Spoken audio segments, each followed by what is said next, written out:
evening. Thank you to all the panelists. Thank you to Dr. West. It's an honor to be here with so many conscious-minded folks all across the country. We live in very difficult times. The last 4 months for us as the Muslim community, as the Arab community, and just the general community, anyone with a conscience, we're living in difficult times. We have not ever seen such a documented genocide take place ever in our life, where every single moment we're seeing people spread the last moments of their life on video. You hear the message, you hear them crying, you watch the videos on TikTok on a daily basis. People's real lives are being documented, and there's no other side to the story. It's very clear what's happening. 30,000 lives have been lost. 70% of the infrastructure in Gaza has been destroyed. And we're in a time where we as a community need to seriously think about where politics is headed. How can we begin to build power? And we live in difficult times. We see two evils that are clearly out there, and we ask ourselves, well, which one's the lesser of the two evils? When in reality, we should be asking ourselves, where do we want to head? And that's the whole point of Muslim Visionaries. It's about having a vision for the future. It's about how we can build power and organize as a community, because we want to have long-term change. We don't want to just think about what we're doing today or tomorrow. It's about building a vision for the future where we're able to, first of all, free Palestine, but free people that are suffering all over. And we have a justice-oriented mindset.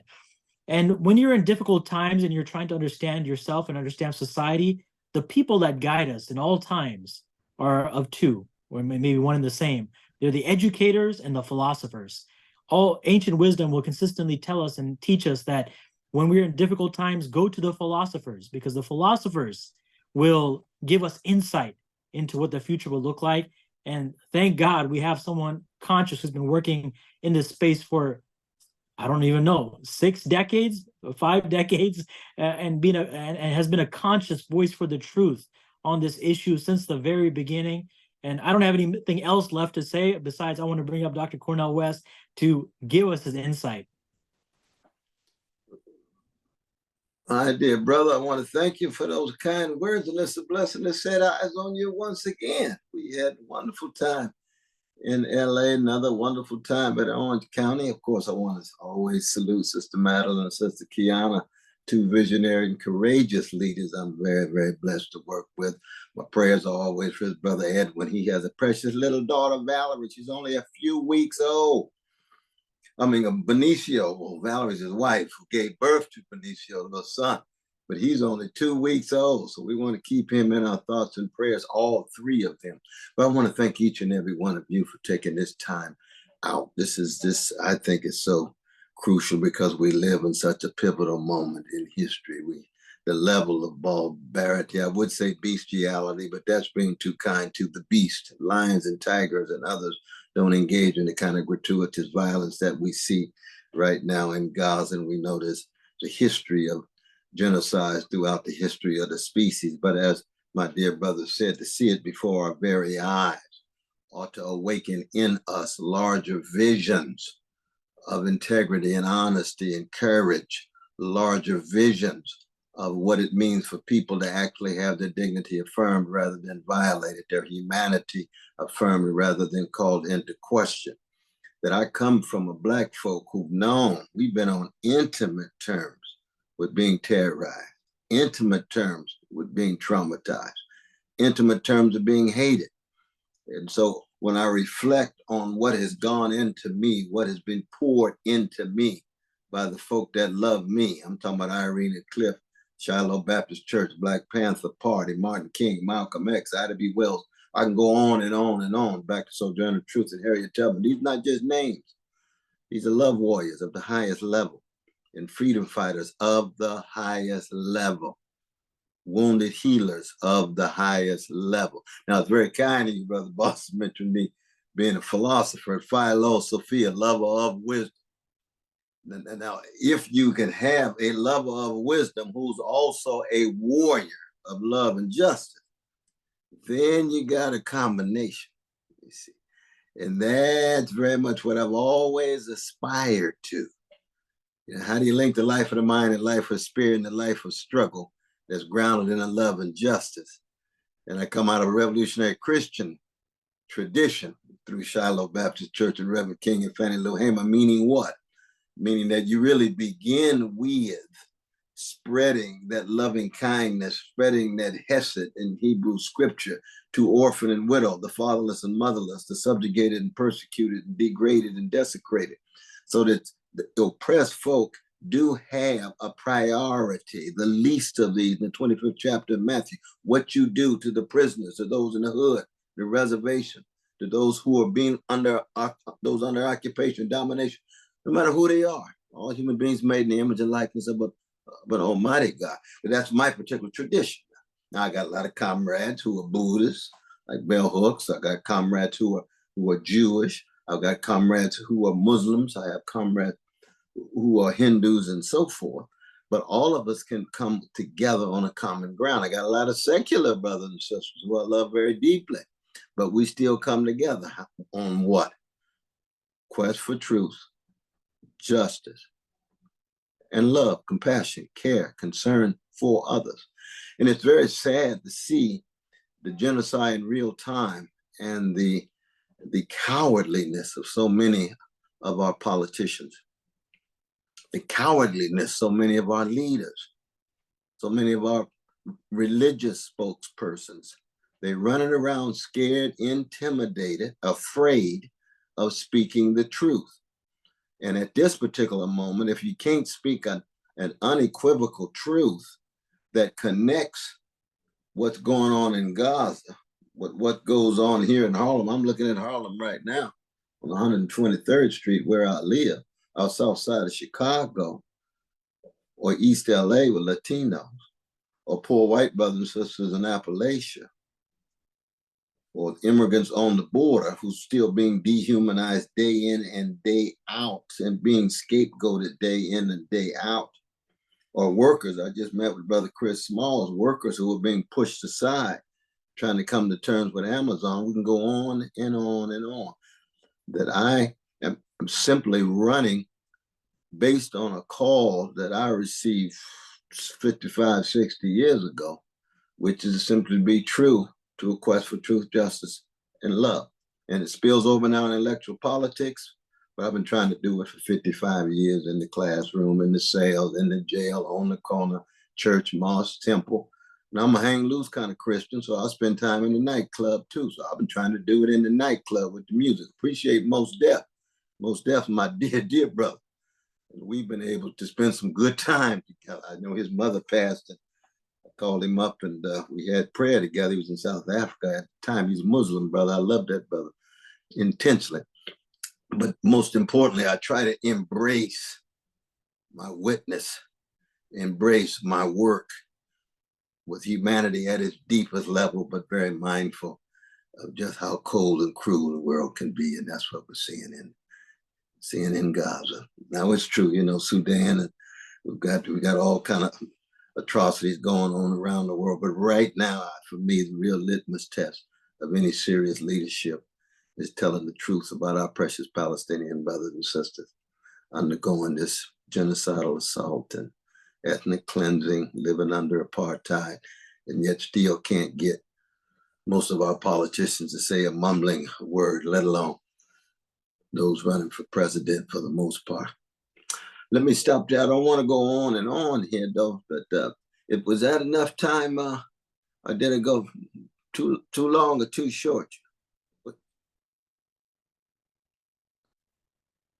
I think you still got a good amount of time, Dr. West. You can keep I going. still got more time?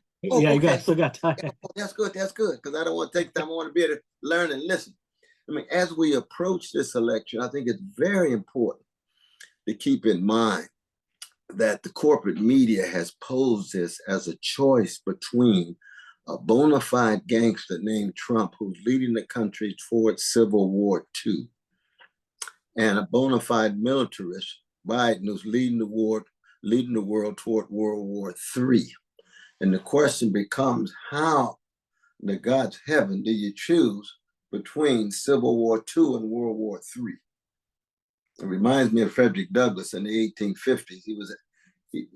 As an abolitionist, he was asked to choose between a liberal slaveholder and a conservative slaveholder. He said, no, I want the abolition of slavery. I don't want either one of them. And he was part of the Liberty Party, the third party. Why? Because that abolitionist movement was relatively small, but it was gaining tremendous power, tremendous appeal, and it would lead toward, of course, the Republican Party under Lincoln, which has little to do right now with Trump's Republican Party. But that these are the kinds of issues we have to come to terms with. Now, when it comes to policy, it simply means putting poor and working people at the center of one's vision and analysis. So I'm an abolitionist when it comes to poverty. We could actually abolish poverty. $150 million, abolish it. We've got new B-21 bombers. Each one costs $2 billion. They just ordered 100 of them. That's $200 billion of military gone.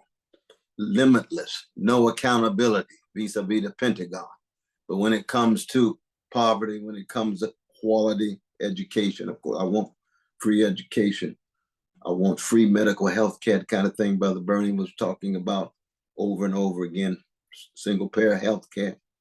When it comes to decent housing, when it comes to minimum wage, a few years ago, we were talking about $15 as if that was radical. I think it ought to be $27 minimum wage. I don't think anybody ought to work and still live in poverty. That ought to be an impossibility. An impossibility. Brother West, how you gonna pay for all this? Oh, 62 cents for every dollar goes to the military.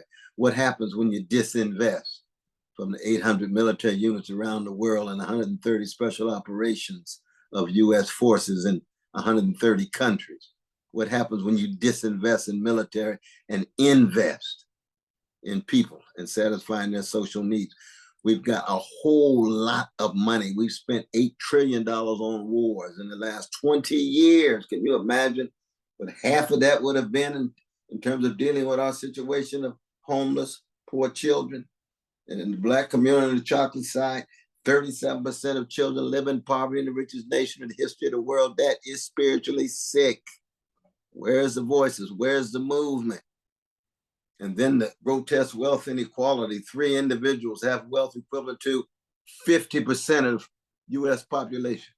3 persons have wealth equivalent to 160 million. That's spiritually sick. Where's the voices? 1% of the population own 90% of the wealth. Where's the voices? Well, I can hear Fannie Lou Hamer. I can hear Martin. I can hear Malcolm. I can hear Nina Simone. I know brother most desperately referring to Nina. We just had our brother die just a few days ago from the last poets who left the country. Lived in Amsterdam for 25 years. I was just talking to Felipe Luciano out of the Young Lords and the Young Last Poets too. He said, I can't live in a country that has that level of callousness toward the vulnerable. He had to leave.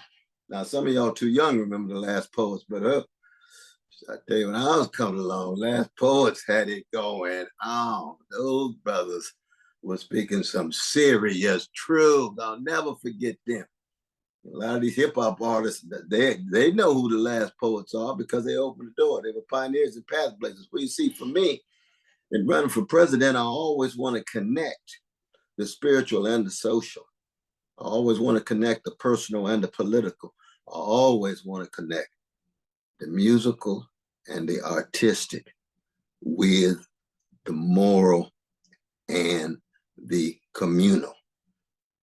So that we need to speak to our young people, and we need to provide concrete examples to our young people of leaders who have not sold out, of leaders who have not given up, become well-adjusted to injustice and well-adapted to indifference, of leaders who really care and concern. I gave one of the best lectures I presented in the last 25 years, and it was to 5th graders in Chicago, Rutherland Elementary School, Brother Bobby Lewis. And I also taught Saturday Sunday school with my Kojic brothers and sisters, Church of God in Christ. We had hundreds of them on Saturday night Sunday school, but I didn't peak that moment. My peak was with the children. And we went on extra time. And they were asking me the question, oh, sir, Why are you so fired up all the time? Why do you have this energy? I was told you were old man. I was told that you over 45. I said over 45.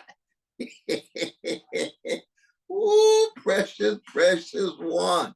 45 plus 25 is what? That's exactly right.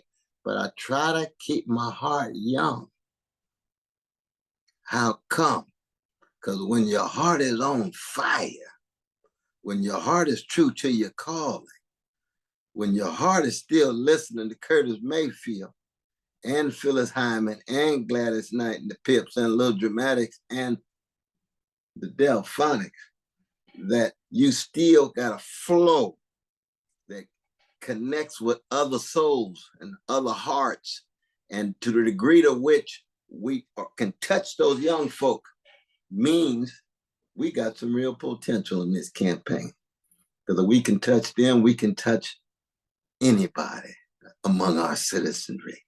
And if we can touch anybody among our citizenry, then we can help bring about the kind of moral awakening, spiritual renaissance, and efflorescence of political courage that is required. And it is a revolution. It is a sharing of power, a sharing of resources, a sharing that takes place. It is a redistribution of wealth downward, and that requires a sharing of power. So I don't try to hold at arm's length call for revolution. That I view myself as a revolutionary in that tradition, and to be able to have a platform and to be able to bring this to the country at this moment, to be head of the American empire in order to dismantle the empire, to be in the White House, not going there until everyone has a house, to be explicit about just how deep and vicious the white supremacist legacy is, so that the notion that a black baby doesn't have the same value as a white baby, or a Palestinian baby doesn't have the same value as an Israeli baby, or an Ethiopian baby doesn't have the same value as any other baby. Yes, that is the language, that is precisely the vision. Very simple, but it has subversive implications.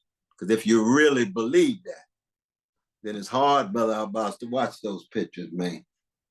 And yet you have to, because you have to be able to respond and be part as serious acts of solidarity, be part of collective voices, collective movements. There's a wonderful pilgrimage taking place that I'm going to be joining next week, led by Reverend Stephen Green here at AME. He's a pastor at AME Church, actually was a student of mine here at Union Seminary.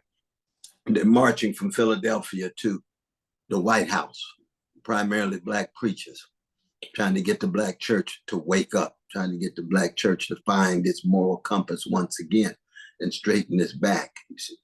So you begin to bring more voices together. He already brought some wonderful Black preachers up there in the UN a couple of months ago, but it's becoming more and more pronounced, and it's a beautiful thing to see them.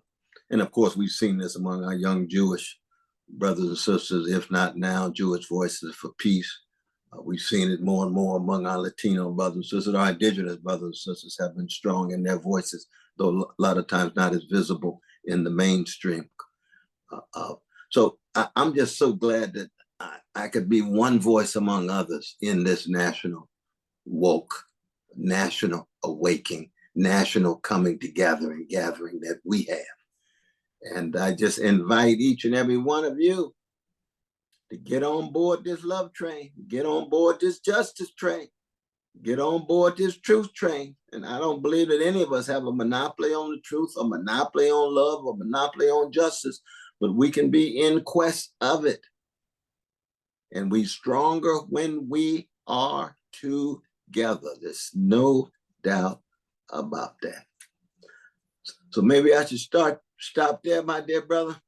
I appreciate that, Dr. West, for your inspirational words and always giving us the courage. I think more than anything, your one voice has given courage to a lot of us to speak up. And challenge the system. You know, for many of us, especially as people that perhaps as a young community, when it comes to the Muslim community in the United States, there's a struggle to even have that courage, and to see somebody out there on a regular basis give us the courage to talk about Palestine at a time when it wasn't popular.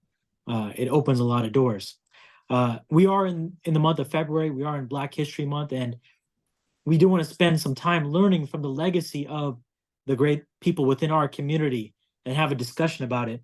So today we have a panel of great speakers, and I'd like to first invite up our first panelist, Dr. Jihad Saafir, the president of Islah LA, Islah Academy. He runs an institution in South Los Angeles. He's part of a tradition, a family that has been within the inner city for many years, serving and building community. With that, is he here, Dr. Imam Jihad? There you go. Floor is yours, sir. Okay. Dr. Bass, how you got to tell me how much time I have. Brother, you just go with the spirit. You go with the spirit. No, you know, you follow Brother Bass, though. You follow Brother We're gonna go for about 5 to 7 minutes and just to talk, and then we'll go into the conversation after each of the speaker presents. So. Okay. All right. So, Bismillahir Rahmanir Rahim, with the name of God, the entirely merciful, the especially merciful. I want to first of all say it's a privilege. I was with Dr. West maybe a couple of days ago in Houston, and we were at the program. Then I ran into you at the airport. Yeah. And, Yes, indeed. Yes, indeed. God bless you, brother. Blessing to see you. Yeah. So no, it's definitely a blessing to be here on this particular program. I want to say, for myself, I'm very privileged to have individuals who have raised me that have always been on the front lines. I've been privileged to see, a beautiful tradition of what it meant to be Muslim, what it means to be Muslim, what it continues to mean to be Muslim right here in the inner city. So I'm an imam in South Los Angeles on Crenshaw and Slauson, in the thick of things. But it's a very beautiful experience. And, I look at it as always an opportunity for myself. I look at faith has to travel outside of the buildings. It has to travel outside of the four walls of our facility and go into the neighborhood. It has to benefit the community.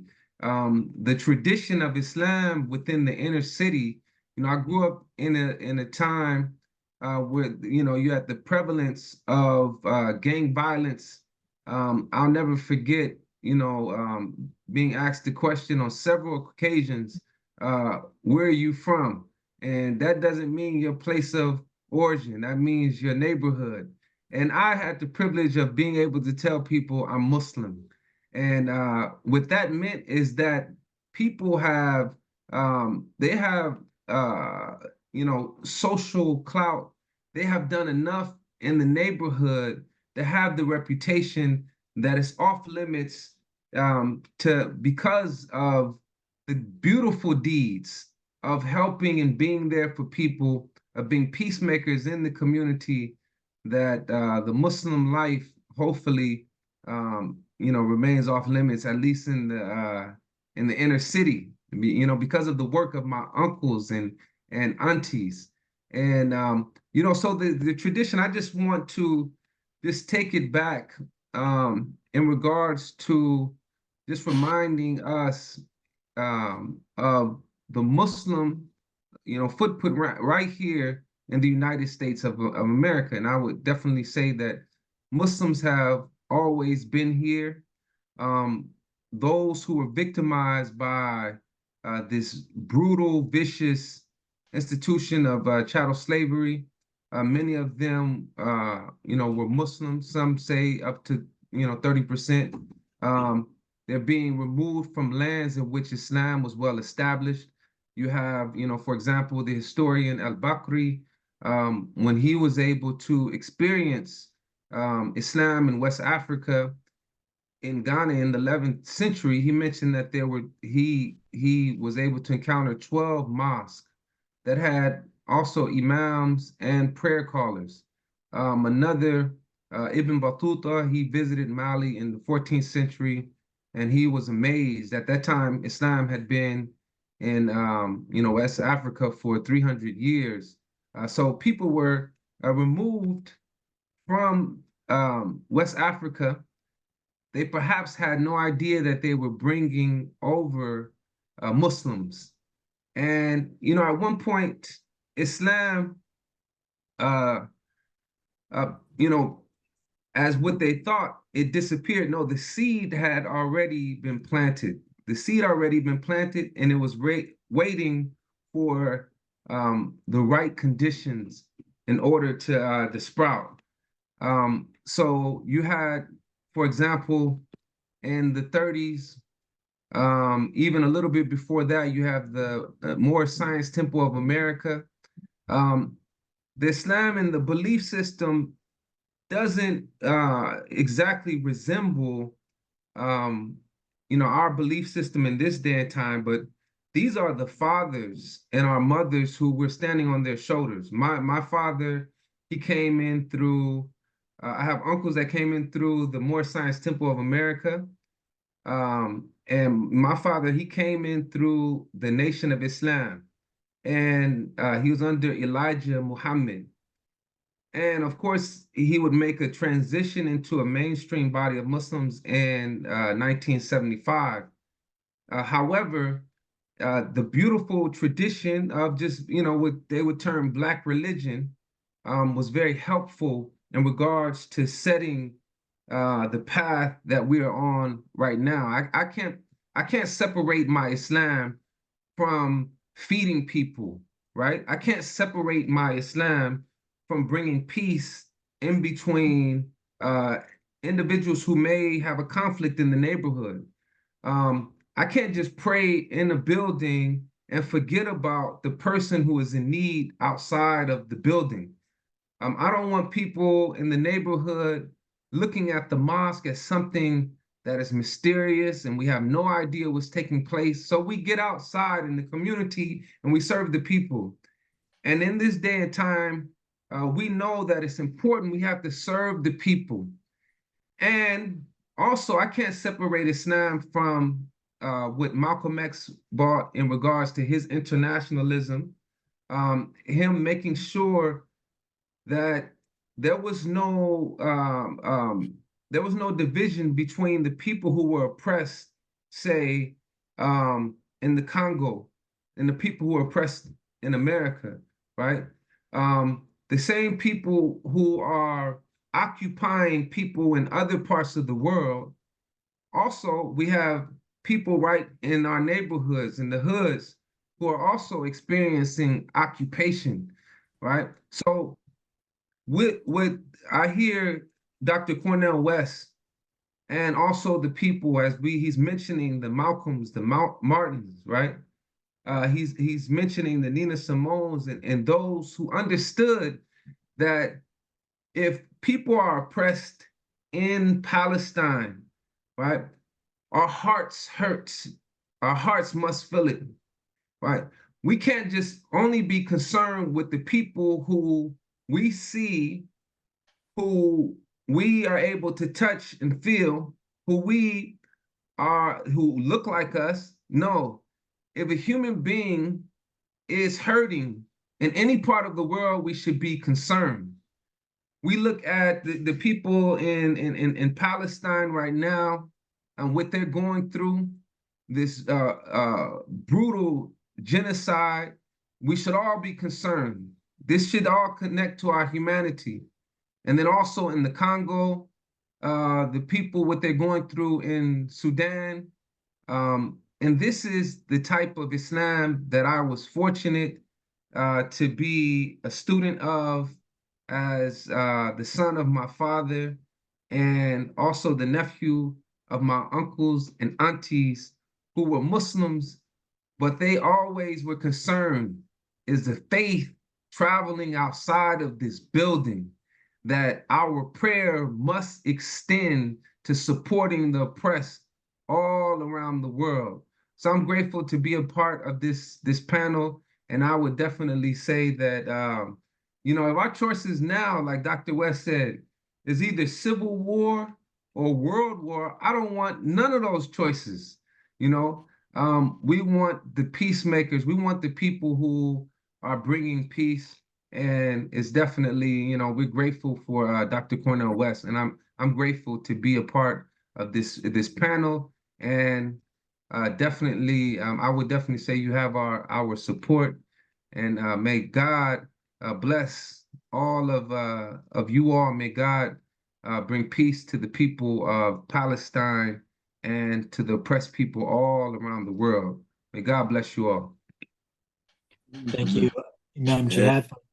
Wonderful, brother. Wonderful, brother. Appreciate your wisdom and sharing your insights on your upbringing, your community, and your history. Next, I'd like to invite up Dr. Emad Rahim to share a little bit about his story and his background coming as a survivor of the Cambodian genocide, coming to the United States, becoming an award-winning academic, and really being an example of somebody who can really build their life back up together. Dr. Rahim? Hey, good evening, everybody. First off, thank you so much for allowing me to be a part of this amazing panel and be amongst these scholars and these activists, community leaders. So my name is Dr. Emad Rahim, but I was born Visna Un. I was actually born in a concentration camp in the killing fields of Cambodia. The day that I was born, my father was being tortured and eventually executed. I had an older brother that died of starvation and illness in my mother's arms, right? We eventually were able to escape the concentration camp and made our way to Thailand, where we spent 2 more years in a refugee camp.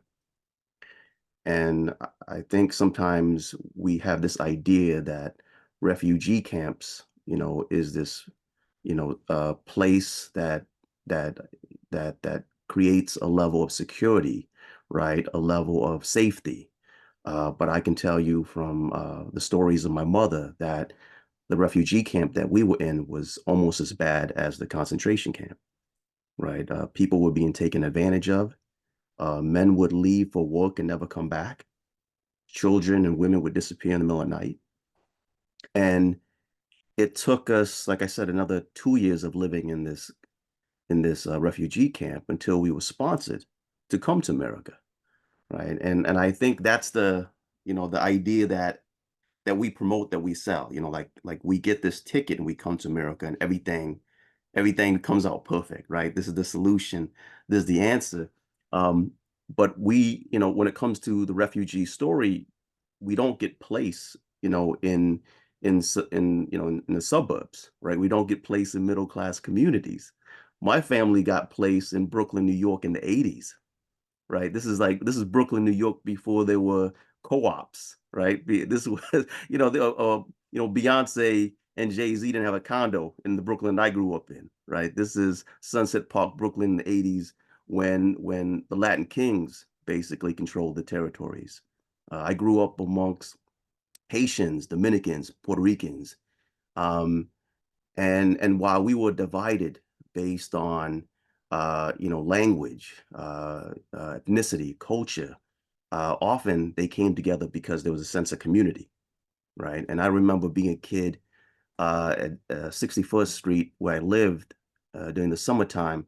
The YMCA used to come down and shut down the block, and we had this amazing block party, right? And this is like, it's like a Spike Lee movie. Like this is the one thing that every kid waited for when the block party comes out, and all of a sudden the basketball courts come out, right? Kids are playing hopscotch. And my favorite thing was when the fire hydrants turn on, right? And that was like the best experience ever. And this one day during this block party, everything changed. A fight broke out. and a gun was pulled, and I happened to get shot walking in the crossfire, right? And I almost lost my leg.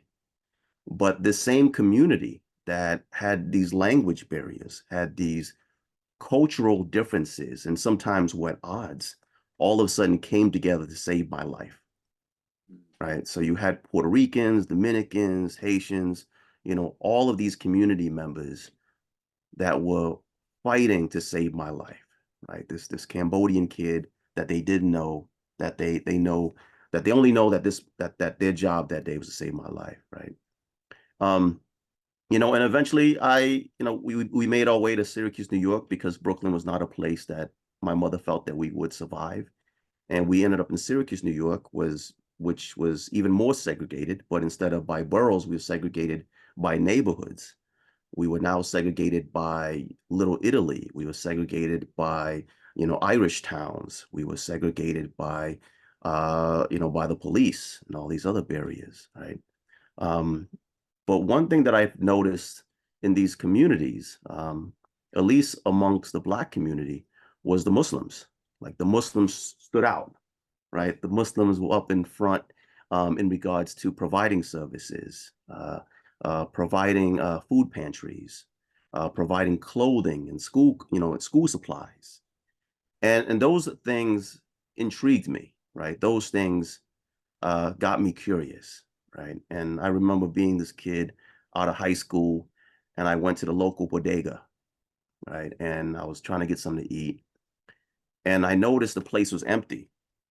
At least I assumed the place was empty. I looked around, couldn't find the cashier, couldn't find anybody. And in my head, I was thinking I could just steal, right? I could just take this bag of chip. I could take, this juice and just run out. And then I heard someone said, Amin. And behind the counter, the owner of the store was actually praying. And I was learning about Islam, but I was not deep into it yet. But something told me to just go pray with him. I had no idea technically how to pray. I just followed along with him, right? I just got behind him and just followed exactly what he was doing. And when he finished praying, he turned around and was like, who the heck, who the heck is this guy? Right? He jumped right behind the counter and started praying behind me. So he was like, hey, Salaam alaikum. I was like, alaikum salam. He's like, are you Muslim? I was like, no. Right? So he goes, yeah, so what made you pray? And I said, something told me, that I should pray, that I need to pray, right? So I started finishing school, and every time I finished school, I would just go straight to the bodega and learn about Islam with him until eventually he's like, you ready to take Shahada? And then when I took my Shahada with him, and he was a Palestinian brother, I came home and I was trying to figure out, how can I tell my mother that I converted into Islam, right? And I was trying to figure out, like, what should I say? How should I say it? And then finally I did. She listened. She nodded her head a few times. And then she goes, yeah, you didn't have to take your Shahada. We're already Muslims. And I was like, what? What? What do you mean we're Muslims? Right? Like we never talked about this. We never prayed. We don't have no Quran in the house. What do you mean we're Muslims? And she goes, no, we're ethnically Muslims. She's like, don't you realize that you're a Muslim because we never ate pork? And I was like, I just thought we didn't like pork, right? I just like, right? And she goes, you back home in Cambodia, your family's Muslim. We were being slaughtered, right, during the war in Cambodia. So we started hiding our ethnicity. And when we came to America and we got involved with Catholic charities that sponsored us to come to America, we thought the Christian experience, we thought the Catholicism, that was part of being American, right? So back in Cambodia, religion is almost like an ethnicity. So when we came to America, she saw religion as being part of the American culture. Like, if you wanted to be American, you should go to church, right? If you want food, you want clothing, the church gives you that, right? So, so I was going to Catholic church, right? I was going to Sunday school. But in her mind, we never left the religion. We just, wanted to become more American in that sense, right? And so through that 360, I learned to discover who I am, my family, my background, and got even more deep into Islam, and started really going to Brooklyn, where Masjid Imam Siraj al-Hajj is at, over in Fulton, over in Bed-Stuy, and saw the work that he was doing. And just became more and more involved in social activism. So that's my story. And thank you very much for giving me the opportunity to share it. Thank you, everybody. No, powerful, brother, powerful. Dr. Rahim. Our next panelist is Brother Tabari Zahir, who has experience as a therapist currently, but has experience working as an educator and working with people that have been formerly incarcerated, and also now working with people on addiction.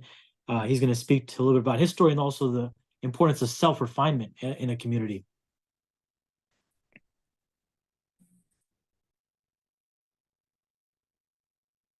You're on mute, Tabari. Bismillah, assalamu alaikum wa rahmatullah. Yes, all right. Wow, that was powerful. Like, how do I follow that up? How do I follow that up? So I know looks like we're running behind, so I'm going to try to speed it up a little bit.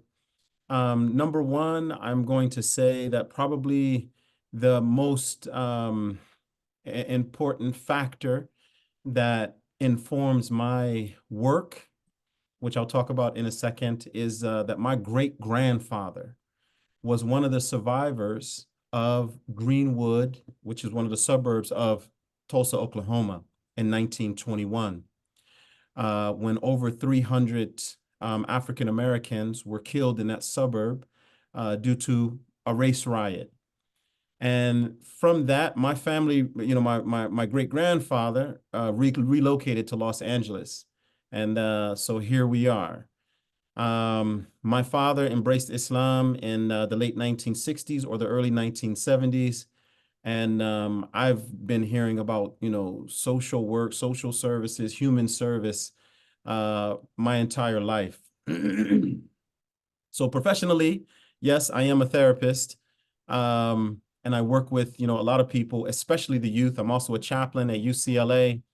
I'm a regular imam, around Southern California, giving sermons all over SoCal.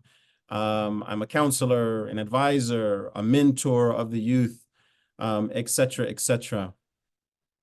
As far as, just a lot of the work that I see is helping community and trying to unite the community. So I want you all to think, number one, about a basketball team or a football team. And I want you to ask yourself, what if the players never did their own work?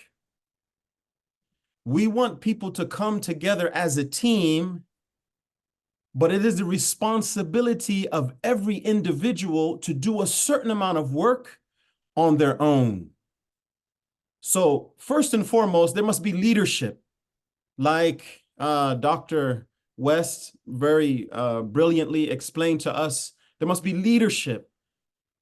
And they have to be committed to the work of building community, helping community under those values of truth, justice, and compassion, chosen by the wisest of us, and then we have to follow their lead. So what's in our hearts? Everything that we see out in the world, it comes from a human heart, whether it's good or bad, comes from a human heart. And each one of those hearts, the building of those hearts, whether good or bad, it starts in the family. Our caregivers, they give us ideals, and we carry that into the world. We carry that into our communities. So just a few things I want to say. Number one, we have to all ask ourselves, because we're, here we are, Muslim visionaries, we're trying to build community. We're trying to have political power in this community. So if we're going to do this, we have to always ask ourselves, what are we willing to sacrifice? What are you willing to sacrifice? Because those before us, as Dr. West mentioned, you know, Bell Hooks and Martin Luther King and Malcolm X, et cetera, the people that Imam Jihad that he mentioned, they sacrificed something. Are we willing to sacrifice Netflix, Hulu, Amazon? Like, what are we willing to sacrifice? You know, and if we're going to strive in the community, if we're going to add value to our community, then we have to be engaged in like spiritual struggle. You have to have like a private regimen that is consistent and is rigorous to be able to offset, you know, spiritual inertia. And the reason why I'm saying that is because if your spiritual program is inconsistent, then your public work will also be inconsistent and ineffective. When you come into contact with a lot of people on a consistent basis, you know, it pulls on you. It can drain you, and you have to be consistently adding back to that reservoir. So there's two things that's going to happen, and I bear witness to this. The ego is going to be tested. Right? Your ego is going to be tested. You know, everybody's not going to agree with you. Everybody's not going to see the big picture. Your ego is going to be tested. And you might run out of strength to deal with the continuous mischief. So you have to have like some type of rigorous spiritual program.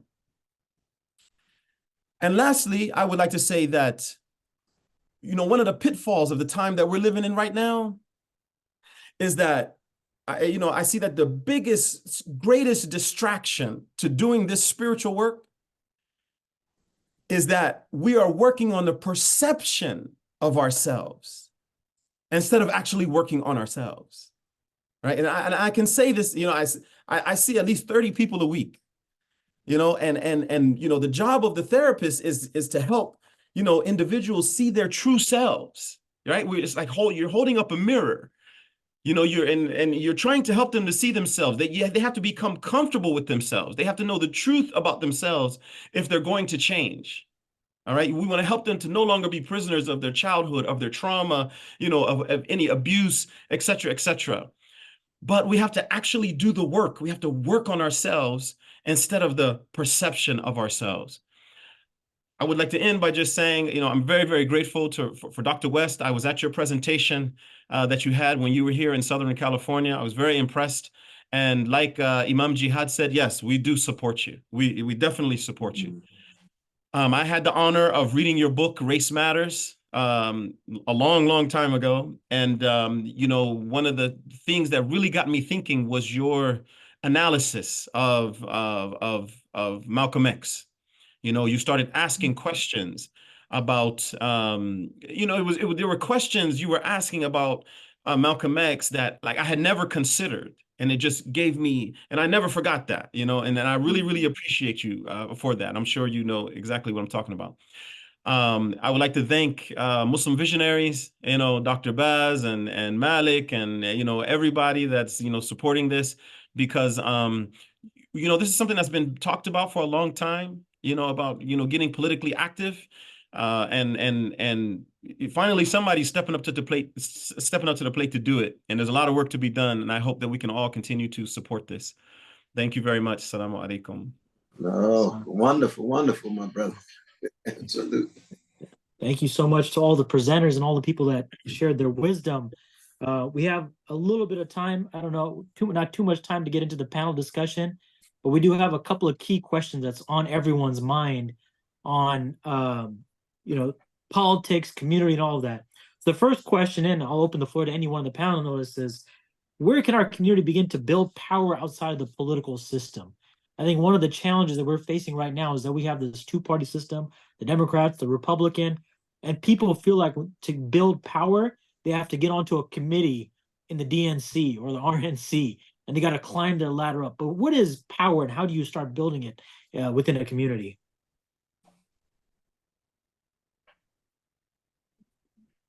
So I can add some context and some examples to that.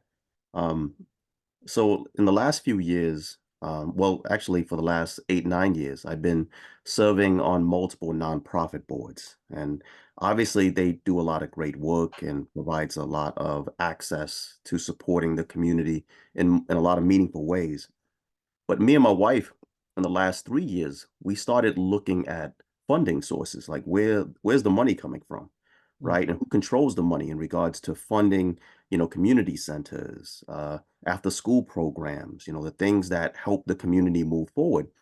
And then we realized a lot of these large foundations, right? These, the foundations with someone's last name, right? The Allen Foundation, the Welch Foundation, right? And we realized these are millions of dollars, that is being managed and being distributed in various ways to communities, to after school programs, to charter schools and those type of things. So then we started trying to figure out, well, how can we get on those boards, right? To make sure that we have our voice in those rooms when they decide where the money goes and how the money should be spent, right? And eventually both me and my wife ended up on 3 or 4 boards on these foundations. Wow. And then through that work, we got more people from the community that we knew on these boards. And because of that work, we created things called the Black and Equity Grant, right? Focusing on Black businesses, right? Where millions of dollars are now being supported, not just to nonprofits, but to grassroots organizations that may not have a 501c3. Right. And we were able to do that because we started thinking outside the box, where a lot of these nonprofit foundations are saying you need a 501c3. But after doing research, we said, no, they really need a pass-through.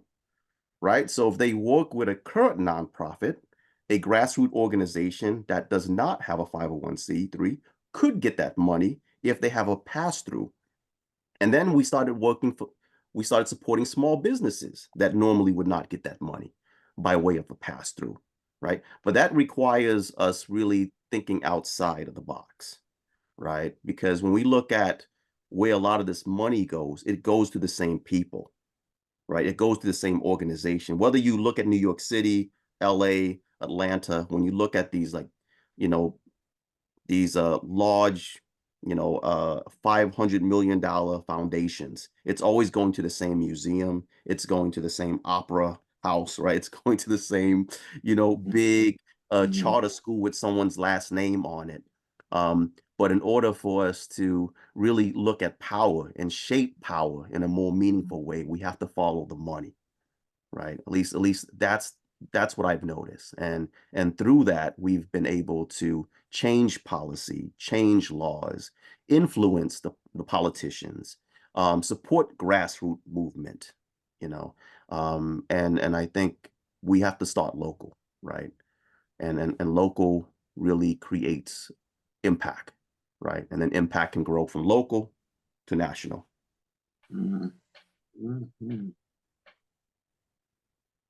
Absolutely. I think it's very important to connect what you just said with such insight to what we've also been talking about in terms of spiritual power and moral power and artistic power, because those are the three, especially for our young folk, who get them to love themselves and respect themselves and have a self-regard for them such that they're able to do what you and your beloved wife are able to do. So you all already have to have a self-confidence and a self-respect and a self-regard to walk in there and then to follow through and then become part of a collective. For then economic power, political power has a moral and spiritual dimension to it. I mean, one of the problems in our society is that a lot of times people think of power and they only think of the economic and political power, and the morality and spirituality drops out. So you end up with gangsters that got a lot of economic and political power, but it's hard to discern any moral dimension going on. And this cuts across color, cuts across gender, it cuts across religion. Yeah, because I know I was a Christian. I know we got some pimps in the pulpit now. So I say that in the name of Jesus. You know what I mean? And this is true for, you know, all religions can be used for ill. And what's wonderful about Judaism and Christianity and Islam is that it's anti-idolatrous. We were talking about this in Houston, Jihad. It's anti-idolatrous, you see. I was just with a mosque in Philadelphia with my dear brother Imam Idris, who was just a magnificent brother. And we were talking about the great Daryl Kareem, going back to University of Islam, 88 years old, and I had a chance to embrace him and spend that quality time with him in Houston at the gathering of Muslims just this weekend. And I could see in them this spiritual and moral power that allows them to move in the economic terrain, to move in the political terrain. And I think it's important to always connect those, because a lot of times power gets reduced just to the economic and the economy and politics. Thank you, Dr. West. Yeah, you just gave us some wisdom. I would like to say this before we go to the next question. You know, I'm a chaplain on UCLA, and I see how the private sector is very, very powerful. Okay. And I also see that the Muslims have not partaken. They don't have their fair share of influencing the private sector. What I mean by the private sector, how many Muslim films are out there? You know, in any capacity, whether we're teaching people about our faith, whether we're teaching people about some of the economic problems around the country, you know, how Islam, you know, can be hijacked, or like media now is power. It's power. And if we don't have our own film, you know, making ventures, we're way, way, way behind the eight ball. Universities are funded. Many universities are funded by the private sector. Hospitals, clinics, food distribution, you know, and so I think we have to have more people that are concerned about being part of the private sector at high positions.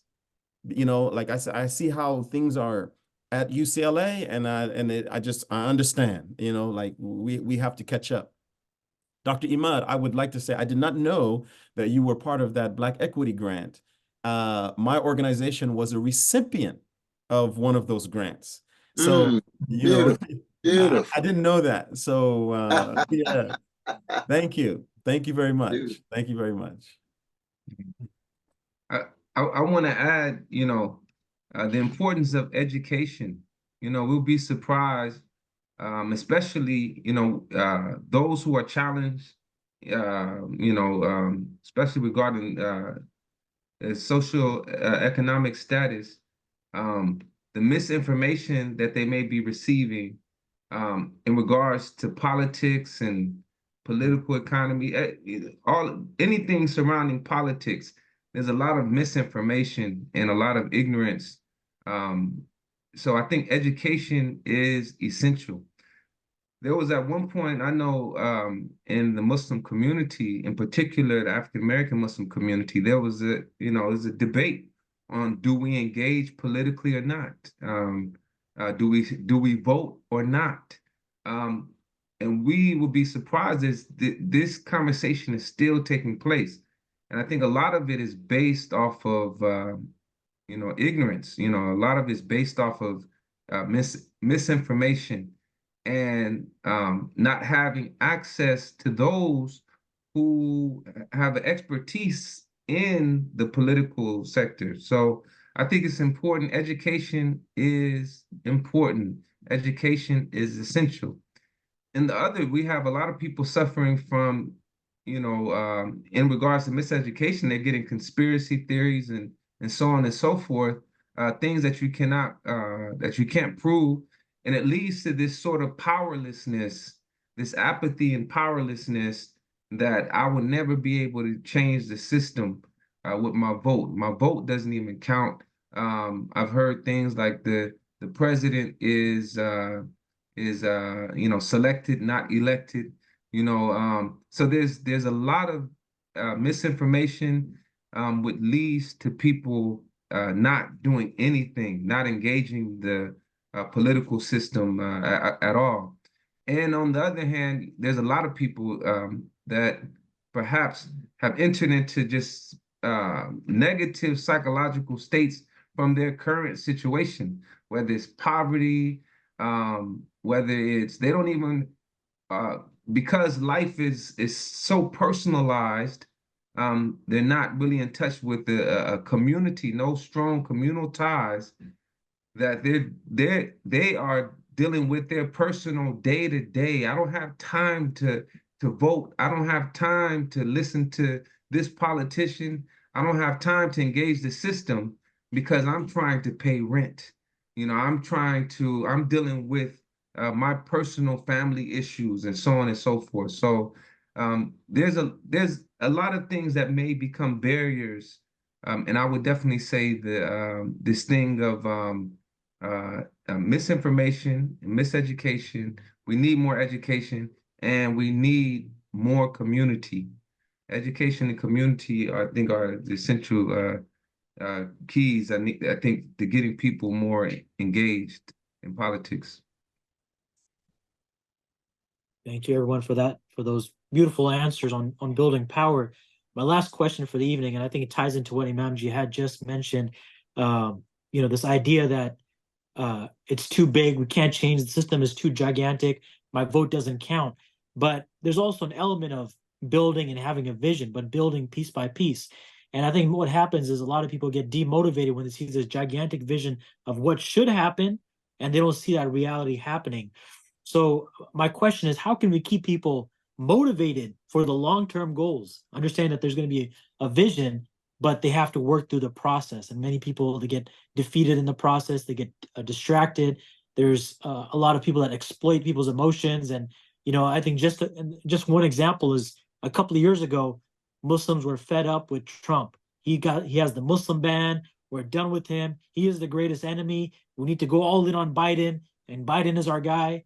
And then now we see Biden, and now we have Genocide Joe, and then we're all fighting Genocide Joe, abandon Biden. But then we're running from one reaction to the next reaction, waiting for the next cycle, and we're not even focused on building, thinking long term what our community needs.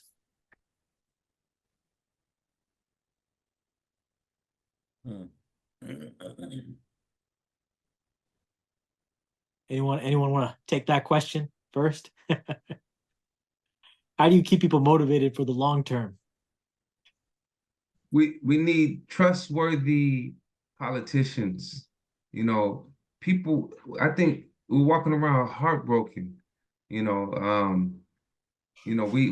thought, I'm not gonna say I don't want to generalize it, but at least I thought Barack Obama, was gonna bring, and I thought others, and it's been very disappointing. It's been a disappointing, a journey full of disappointments. So I think it's time for individuals to rise up and be individuals of truth, and not individuals who break the hearts of the people again. Our hearts we've grown callous, and we don't trust anymore, because of what has taken place, all throughout America's history. This mistrust and distrust. I mean, it's led us to this feeling of powerlessness. So we need people we can definitely trust. Yeah, see, I think that, again, I speak from a very personal point of view that, I have a trust in God that is qualitatively different than any kind of confidence in other human beings. Now, I have great confidence, in my wife and my brother and sister and mama, but she gone, daddy, but she gone. So that confidence is there. But the trust in the end is something so much bigger than me that no matter what people do, even one of my strong critiques of Obama and so forth, that that I was never discouraged when Obama betrayed poor people, when he opted for Wall Street vis-a-vis everyday people, or when he dropped drones in Libya and Somalia and Pakistan and so forth. I wasn't discouraged. I just had to point it out, but keep my fire. I had to give my critique, but keep my witness, because my calling is something that the world didn't give me and the world can't take away. Now, people say, well, that's Christian, or that's Muslim, or that's Judaic, or that's Buddhist. But no, you can be a secular person to say that there is a freedom that you're tied to. There is a quality that you're tied to that's not manifest in the world as much as you like. So this is bigger than anybody else. And so no matter how many times people betray you, you still have a calling that's something that's bigger than you. I mean, for me, it's God. It mediated with Jesus and so forth. My precious Muslim brothers and sisters, bring in Moses and Jesus and Muhammad and so forth. But I think it's very important that people don't view any politician or leader as Messiah or as having some messianic magic, messianic power. But they can be trustworthy. So I'm agreeing with you, though. They can be trustworthy. We don't need leaders that just keep betraying us all the time. But in the end, hope is it's a virtue, it's a discipline, it's a verb, and it's motion. So as long as you are in motion with community leaders, in motion with your family, in motion with your neighborhood, in motion with your musical group, in motion in your synagogue, in your temple, in your church, in your trade union, as long as you're in motion, you got hope. Because hope and action go hand in hand. They go hand in hand. You see? And as long as you're in motion, then you never can really be fatalistic or cynical or nihilistic or feeling as if nothing matters or nothing can change. And I think that's important, because when you look up at all of the evils and all of the systems of domination, you can be overwhelmed. You can be deeply overwhelmed. But as long as you're in motion every day, every week, every year, and beginning, and you can see certain kinds of changes, even though they're very small, then I think you're able to hope for those big moments. And this is what the campaign is. The campaign, we want this to be a big moment in which all of the smaller motions can come together into a movement. And then the powers that be have to take notice. And in the end, we make our way all the way to the White House. Now, that's going to surprise a lot of people. Well, we won't get into that right now, but we're going to surprise a whole lot of people. I can tell you that right now. Oh, we're gonna surprise some folks. Very much so. Thank you, Dr. West. Arbaz, this is what I would say. I would say that number one, the Muslim community is still maturing in America, and I think it's just like it's like raising a child. You have to give them small victories, right? And you have to constantly keep reinforcing those small victories until they have enough self-esteem to take on big tasks. So I would ask you a question. I would say, how fast can you reproduce Muslim visionaries? Right? Because that's what we're going to need all over the country. Right, we're going to need, because I get your text messages. I see the work that you're doing. You're trying to get people to participate at the local level, but here we have somebody on the platform right now, who's at the federal level, and it's beautiful, right? It's beautiful, and so you've taken on both tasks, and so I think just small victories, showing people. How this is how you talk to your elected officials in your local neighborhood. This is how you talk to the council members. This is how you hold the council member responsible. This is how you get a new park. This is how you get a stop sign. This is how you get a stoplight. when people start seeing those small victories, then they'll understand naturally that it's the same thing at a you know, at the federal level, you know, it's the same thing, you know. Definitely, to that point, I think the small victories are important because, you know, right now a lot of people have lost hope in these politicians. But I think one thing to note is the city council member that stands with you on ceasefire, the you know, school board member, all these individuals, they're standing with us right now when it's politically risky. Now, it might not be this next election, but it might be the following election. We know who to invest our resources in because we have resources right now. We've been placing it in a lot of different directions. But now, as Dr. West mentioned earlier, it's the litmus test. We know really now where to place our resources because in our most, you know, troubling, darkest moments, who stood with us within our community and who was silent. And it's almost a blessing in some ways because it gives us some clarity on where we want to move forward and who's going to stand with us when nobody else does. Dr. Rahim, I'm going to pass it to you for your final answer on that. No, I just want to reiterate what everybody said. I think if we put our faith and trust in men, right, we're always going to be disappointed, right, because people are flawed.